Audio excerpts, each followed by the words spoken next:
This is the hardest garden story to tell because, on the one hand, everyone except old timers who inherited their garden locations seems to be struggling with it. And on the other hand, no one thinks they're struggling with it. The root cause in every struggling garden I see, even for most of the insect damage, is always so obvious, even though people swear it couldn't be their problem. About 90 to 95% of the time it's lack of sunlight. And before you be like everyone else who thinks it can't be their issue and scroll away, hear me out. People seem to understand the need to improve the soil, or at least add nutrients to it. They get that it makes sense to water their plants, properly space them, and plant at the right times for cool and warm season. They'll even look up and try companion planting and even be deep into searches on pest solutions, long before they'll consider that their spot is just simply too shaded. That's the root cause of most of it. But people show me their vegetable gardens that get 7, 6, 5, or even 4 hours of sunlight a day and are completely perplexed as to why they're struggling. I've even had several people asking me what's ailing their garden that's planted under trees. And I'm just like, bro, what? For some reason, people both underestimate the amount of direct sunlight their vegetable plants need and assume lack of sun could never be their problem. But I regularly see gardens of even long-time gardeners that get enough sun for their plants to survive and produce okay, but lack of sunlight is still causing major underperformance. This is in part because even in the most expertly placed gardens, shade increases every year. Trees keep on growing, more buildings go up, neighbors put in tall fences, etc., and we don't often stop and take stock of how many hours of direct sunlight we've actually lost. Part of this disconnect is that for ornamental plants, full sun means 6 hours a day, which is just way too few for vegetable plants. But what I've also found is that even veteran gardeners with plots that get enough direct sunlight to do well enough, in most cases could use even more. Because sure, vegetable plants need a minimum amount to survive and do just okay, but then do even better and have stronger immune systems and stronger layers of defenses and are much more productive with even more. There's a reason so many of the size champions are grown in the 20 to 24 hours of direct sun of an Alaskan summer. And most insects only become a problem when the plants are too weak to defend themselves and outgrow damage. So how much sunlight do vegetable plants really need? Why do they need so much? What do vegetable plants look like when they get 2 free hours of sunlight? And how can you make sure that yours get enough?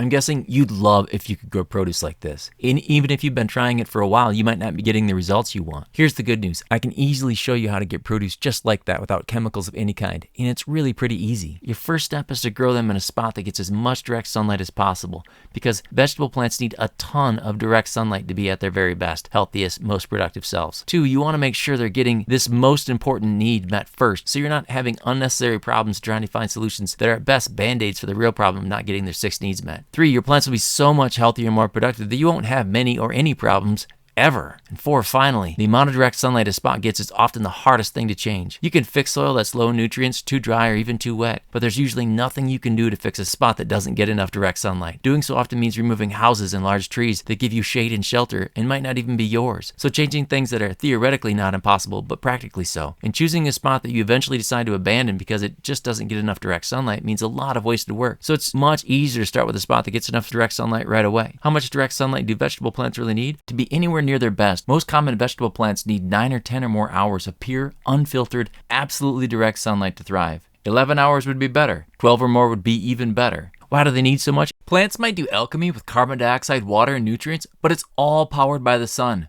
They're literally solar powered. And the vast majority of our garden plants evolved in open, sunny environments, so are hardwired to require loads of direct sunlight. Plus, think of what we ask of them. We don't want tiny, tasteless tomatoes and paltry little broccoli heads. We want big, juicy, super flavorful everything. Therefore, our plants need a ton of sun to power all of that size, sweetness, flavor, and nutrition. Think about it. Is there another plant in our landscape that can start from a seed and grow fruit the size of a tomato, an 8 or 9 inch ear filled with 100 plus energy-packed kernels, or a huge squash in 4 months? Is there a plant that could do that in the shade, where flowers and seeds tend to be small just because the available energy is so much less? The sun powers all of that growth, and we want the best of it, so give it to them. But we can't all always get this. So how can you tell if your plants aren't getting enough sun? And what vegetable plants can you grow in fewer hours of sunlight?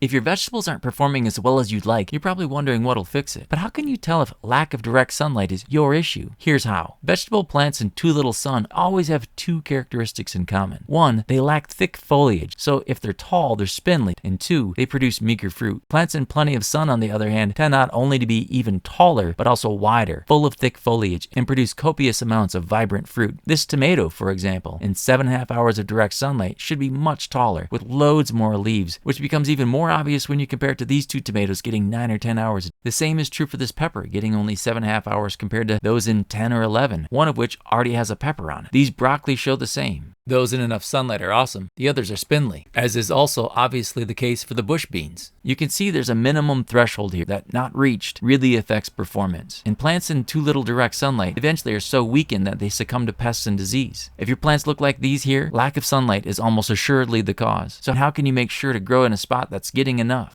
If you're looking to find out how much sunlight a prospective garden spot gets, here are 4 easy ways. Simply hang out in or near your spot all day, checking it regularly and recording how many hours all of it, was in full direct sun. Rarely do we give ourselves this kind of time to just be and observe in the world around us, but we're always rewarded for it in deeply ineffable ways. Set up a time-lapse video of your spot, perhaps using an old phone, to watch later and figure out the same. For each of these first 2, season matters, so use this chart to adjust your times. Stand in your spot and raise your arms to point at the obstructions to sun your spot has to the east and northeast, south, and west and northwest. If you have to raise your arms more than 45 degrees in 2 of those directions, that's not good. And if any make you uncomfortable because your neighbors might think you're doing the Hitler salute, that's really not good, especially if that's so in 2 of those general directions. And for a really precise, quick way, make a sunstick and consult these charts, all of which, along with more information on each of these, are available for free on my website. I just want y'all to have success if you want to garden. And after all of this, if you realize you don't have a spot that gets enough sun to be as successful as you'd like, are there any vegetables you can grow in fewer hours of sunlight? Absolutely, and here are a few tips. Since it takes much less sun energy for plants to grow leaves than it does for them to develop flowers, seeds, bulbs, tubers, and fruit, you can get decent harvests of greens like lettuce, spinach, kale, chard, bok choy, jjimisai, mizuna, tatsoi, arugula, mustard, and others, herbs like basil, oregano, and thyme, plant tops like green onions, and even some pods like peas, which are kind of an exception, in 6 or 7 hours of direct sunlight per day, and usually at least some kind of harvest in even less sun. And I'd also say try a few others. Maybe you've underestimated your amount of available direct sunlight, and they'll do better than you think. Or maybe some tomatoes, peppers, or whatever else you want to harvest, even from plants that aren't ideal, are better than none at all. And try not to get too discouraged. Most garden plants need massive amounts of direct sunlight to really thrive, and not everyone has this. Do what you can, and know that in spite of your efforts to improve your soil and plant at the right times with perfect spacing next to ideal companions, there's only so much you can do with too little sun. Don't punish yourself for it. Do your best and know the rest isn't your fault. And whatever you do, avoid the temptation to pour on even more fertilizers or chemicals that can never replace the necessary energy from the sun that these plants need, and end up doing more harm than good in the long run. And to find out how to meet your plant's other 5 most essential needs, check out these videos, my channel, and my website. And subscribe to get all my future videos. All are dedicated to teaching the skills to meet your plant's 6 most indispensable needs first, before moving on to other tips and tricks and the ineffable joys of gardening well. And may you always stay open to growing and pass it on to others.